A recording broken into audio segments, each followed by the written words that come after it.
you're driving, how clean it is, you know. If the car is untidy, it's not clean, probably you don't want to give that person to inspect the vehicle, because he's not gonna look for attention to detail to things. So for instance, the cleanliness of the vehicle, the condition of the carpets, the floor mats, if the keys are working in every door lock. I likely will not do that. You know, you could probably just give them to fix the vehicle wherever they do it. You know, that's a little sort of psychological tip. You know, same way you're taking. I'm gonna go off the topic. So, if you look in the car, which garage to take, how to trust the garage, just visit the garage. First will be how they talk to you. If they don't have manners.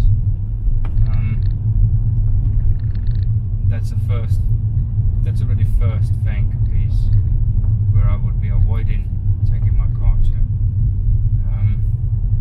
As you know, if there will be issues, you will have problems afterwards. Secondly, look at the garage location, where the garage location is, how many garages are there nearby, is the area is alright, is the garage is clean, organized. If it's unorganized, dirty, oil everywhere, it means you will have, maybe I'm all exaggerating, right? You will have stainy car afterwards, right? You know, they might not look after your keys properly. You know, there's little things how you can get to the good mechanic, you know.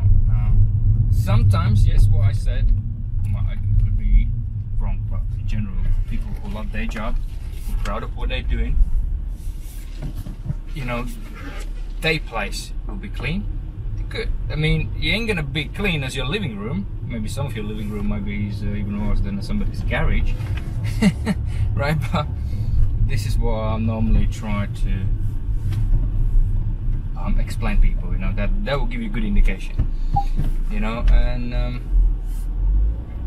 lastly, never buy parts yourself and take it to the garage, because you're just shooting yourself in the foot. Because if something's gonna go wrong, your warranty will be not viable, because you bought a part, you bring it, and they just simply change whatever you ask them to do. You know, if you want a job warranty, you need them to buy the parts, fit the parts. You know, even if you pay 50 quid more. You know, but if you're gonna try to save some little bobs, it will bite you later on. You know, because you're gonna pay double for the labor, and you're gonna more likely struggle with your time and effort by changing that part over. You know, then it will come to deal with the warranty shop, because in garages it's easier. They're buying everything on invoice.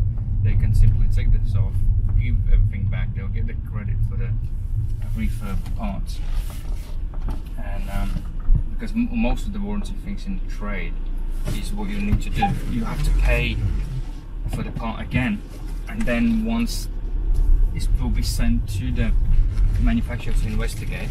Some places, the bigger places, will not have this hassle, but smaller, that's what they will do. And then once the manufacturer will investigate the cause of the failure, will give you a verdict. Sometimes it might not be in favor to you, right? And so that's why you always let the garage deal. You know, if there are disputes, you can always, people don't know, but that will be first thing to do. If the garage doesn't want to resolve dispute, right, and if you believe you are right, sometimes people just simply chancing the hand and they think they're right, but technically they're not right. Same as the garages, right? They're right, and sometimes they're not right. And we can always then use independent engineers. Our inspection reports will not stand in the court, but we can help you arrange independent engineer to come out, have a look on a car, failed parts, and those reports will help you to stand.